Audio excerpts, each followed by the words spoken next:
Et pour parler donc de ce sujet de l'actualité qui occupe bien sûr la une de l'actualité, nous avons en ligne son Excellence Monsieur l'ambassadeur Medhat Al-Melighi. Bonjour Monsieur. Bonjour à vous. Le chef de l'armée israélienne hier a fait une déclaration. Il a promis une riposte à l'Iran et ce matin, donc, le président iranien Ebrahim Raisi a déclaré que Téhéran répondra à la moindre action israélienne. Israël n'a pas jusqu'à présent décidé de sa riposte. Tout le monde attend la riposte israélienne. Selon vous, quels seront les scénarios d'une riposte israélienne? Bon, premièrement, on doit comprendre que cette fois, Israël ne peut plus continuer à attaquer les défendeurs d'Iran ou bien les supporters d'Iran tels que le Hezbollah au Liban ou les Houthis au Yémen ou autres guerriers de procuration, comme on les appelle, de la part de l'Iran. Cette fois, étant donné qu'elle a été attaquée en Israël même, alors la réponse ou la riposte doit être dirigée vers l'Iran même. Oui. Et c'est ça le problème, parce que d'un point de vue stratégique, ça ne sera pas facile. Pour que les avions israéliens arrivent jusqu'à Téhéran, cela veut dire qu'ils doivent passer par les cieux des pays arabes. Oui. Ce qui a été déjà averti et menacé même par l'Iran, que si un pays arabe accepte le vol des avions israéliens, cela va causer des problèmes entre ce pays et l'Iran. D'autre côté, les missiles d'Israël ne pourront pas être passés aussi par le même chemin pour arriver à là-bas. N'oublions pas que Israël, quand elle a été attaquée par les missiles iraniennes, elle a dû replier sur les États-Unis et l'Angleterre qui l'ont défendu à côte avec Israël. Alors, ça c'est le premier scénario, que Israël va envoyer des missiles ou bien aussi des avions sans pilote pour pouvoir attaquer l'Iran. Et c'est un scénario qui menace de mettre toute la région en danger. Je pense qu'Israël va se calmer pour un moment pour voir exactement comment est-ce qu'on pourra faire ou mener le scénario qu'elle va mener pour cette stratégie. Deuxième scénario, c'est d'impliquer les États-Unis et les pays de l'Ouest qui sont maintenant en train de sympathiser avec Israël après avoir repris sa place habituelle en tant que victime éternelle de la région. Alors maintenant, encore une fois, Israël, malheureusement, à cause de l'attaque iranienne, qui n'a pas vraiment causé aucun dégât matériel ou autre en Israël, mais quand même, elle a pu reprendre sa place en tant que, comme je viens de le préciser, victime éternelle de la région. Il doit se défendre contre les forces des autres pays qui essayent toujours de détruire Israël, notamment l'Iran. Mais en même temps, cela représente un challenge, un défi pour Israël, parce qu'elle doit répondre d'une manière bien précisée et causer des dégâts précis en Iran, notamment, si elle le veut et si elle le désire, dans les facilités nucléaires d'Israël. Et c'est ça le danger qui peut mener toute la région à une guerre régionale, si on peut le dire. Alors, la situation devient très délicate, et c'est pour ça qu'on entend de la part des États-Unis et de la part certainement de l'Égypte a mené depuis le premier moment, le ministre des Affaires étrangères égyptien a eu des contacts avec le ministre des homologues israéliens et iraniens et même américains pour aider la situation en ce moment, parce qu'une riposte brusque peut mener la région à le bord d'une guerre régionale quelque chose qu'on veut tous éviter en ce moment. Il y a déjà le problème palestinien et la cause palestinienne qui n'a pas été encore résolue et on ne veut pas encore rentrer dans une autre phase de la guerre. Oui. Monsieur l'ambassadeur, je voudrais retourner sur l'ampleur de la frappe iranienne concernant Israël. Et Iran était toujours présenté comme la bête noire, comme source numéro 1 de menaces contre Israël.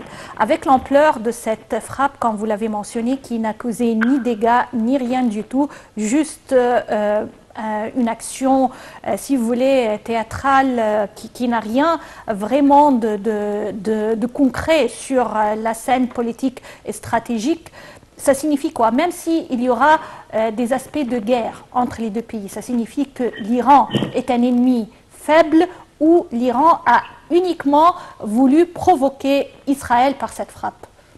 Bon, alors, on doit premièrement parler que malgré que la frappe iranienne n'a pas causé de dégâts, je pense que ça a été calculé, qu'on ne veut pas avoir des dégâts parce que cela va encourager Israël davantage, qui rêve depuis longtemps à pouvoir attaquer l'Iran, considérant l'Iran comme un ennemi stratégique et le plus dangereux parmi les ennemis d'Israël.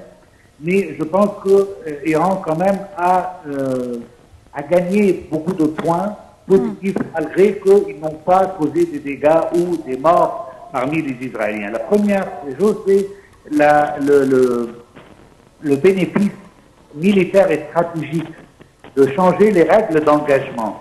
Maintenant, pour la première fois, l'Iran peut attaquer Israël directement sans utiliser les procurations qu'elle a dans la région, telles que le Hezbollah et les Houthis et les Syriens et autres. Oui. Alors, et cela veut dire que l'Iran peut, si elle le désire, d'attaquer. Peut-être pas cette fois, elle n'a pas voulu faire des dégâts, parce que je pense que pour causer des dégâts, on doit avoir l'élément de surprise, qui n'a pas été fait parce que on sait que les missiles iraniens ont pris entre 6 et 8 heures pour arriver à leur cible.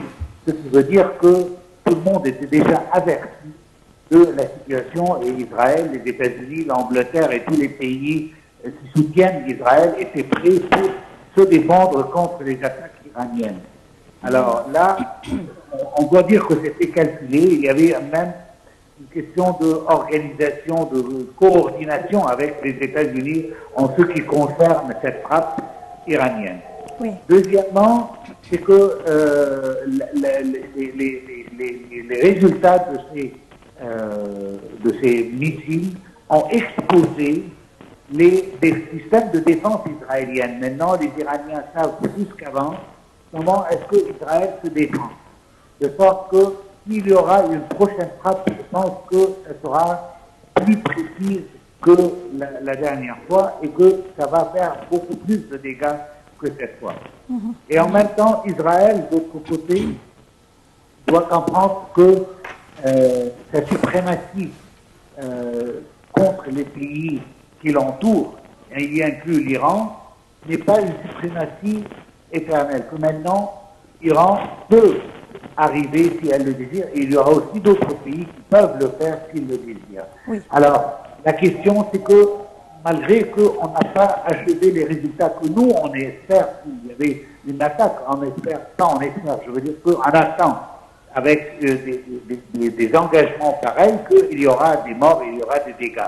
Mais malgré que cela ne s'est pas passé, mais quand même il y a des résultats positifs en ce qui concerne les capacités et les capacités iraniennes vis-à-vis d'Israël, s'il y aura encore une fois des attaques mutuelles entre les deux pays.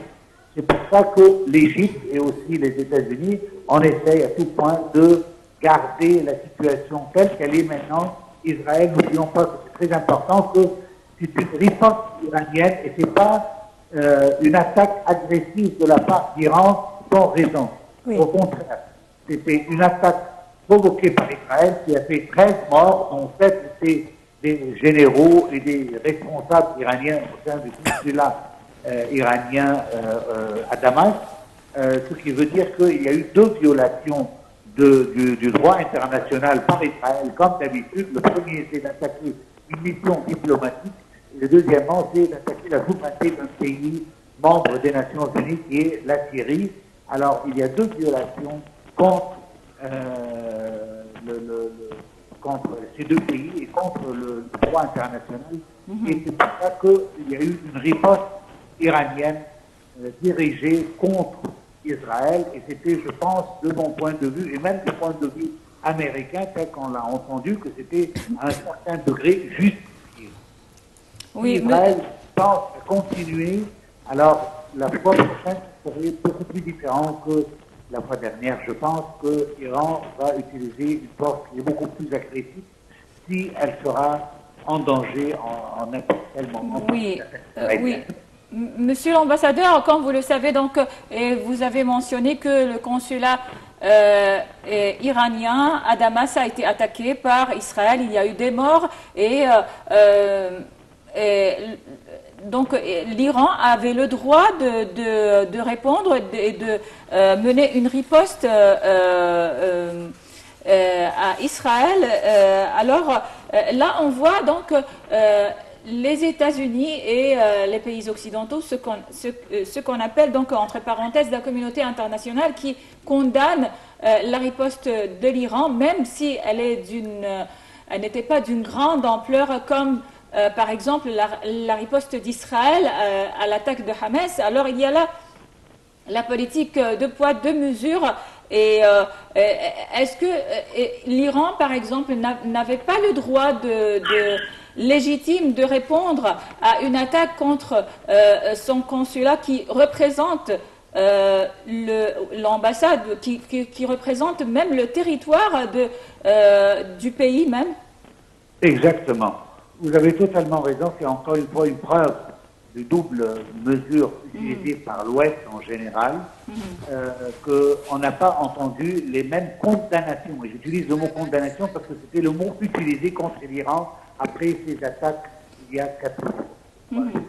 Alors, c'était le mot qui a été utilisé par plusieurs pays de l'Occident, notamment des États-Unis, que l'Iran est condamné parce qu'elle a attaqué la souveraineté d'Israël. Tandis que les attaques israéliennes contre la Syrie et contre l'Iran n'ont provoqué aucune réaction, notamment au sein du Conseil de sécurité, malgré les essais de la Russie et de la Chine et d'autres pays arabes aussi, inclus l'Algérie, pour accuser Israël de violer le droit international. Cela n'a pas pu parce qu'on n'est pas sûr, la situation n'est pas claire. Et tout cela, c'est toujours le double standard utilisé par l'Ouest en général, par l'Occident en général. C'est qu'on n'est pas encore sûr, on attend les investigations et ainsi de suite. Tandis que les attaques iraniennes, ils étaient trop brusques, ils étaient trop accélérés, les réponses et les réactions des pays de l'Occident à condamner l'Iran pour avoir attaqué Israël. Oui. Alors, cela se montre, mais en même temps, n'oublions pas qu'il est très important de souligner que quand Israël a attaqué la souveraineté syrienne et iranienne par attaquer l'ambassade ou le consulat iranien, aucun de ces voix n'a prononcé contre Israël. Oui. Tandis que non seulement ils ont condamné Israël et l'Iran après les attaques, mais ils ont aussi aidé à défendre Israël. Ce qui montre aussi d'un autre point stratégique qu'Israël seul ne peut pas se défendre sans le support éternel de l'Ouest et notamment dans ce cas les États-Unis et l'Angleterre qui ont leur contre-attaque a été un des raisons pour laquelle aucun des missiles iraniens a pu trouver sa cible en Israël. Iran a attaqué pour riposter contre ce qui s'est passé, mais elle a trouvé 3 forces de défense et non seulement une seule, c'est que la force des États-Unis, Israël et l'Angleterre. Et il y a des rumeurs aussi que j'ai entendues, dont je ne suis pas encore sûr de leur crédibilité, c'est que la Jordanie aussi a eu un rôle à défendre d'Israël. Ça, on ne sait pas encore si c'est vrai ou non, mais il y avait des rapports qui ont parlé, qui rapportent bien de la part d'Israël, que le Premier ministre a dit qu'il va étendre son accord avec la Jordanie une année de plus en ce qui concerne l'eau dont la Jordanie a besoin, à cause du rôle jordanien durant les attaques de l'Iran. Alors, je ne sais pas exactement ce rôle, c'est quoi exactement, mais il y a, comme je viens de vous citer, ce sont des rapports. En tout cas, donc, les nouvelles concernant cette tension, cette escalade entre l'Iran et Israël, il y a beaucoup de nouvelles, toutes les minutes. Donc, Monsieur l'ambassadeur Medhat Al-Melighi, merci beaucoup pour toutes ces informations et passez une excellente journée. Reste à voir concernant ce sujet les résultats de la réunion du cabinet ministériel israélien aujourd'hui, puisqu'on attend leur déclaration, qu'est-ce qu'ils vont annoncer concernant une riposte contre l'Iran. En attendant de voir ces résultats, on est arrivé au terme de cette édition de notre programme pour aujourd'hui. Bonjour l'Égypte, merci pour votre attention.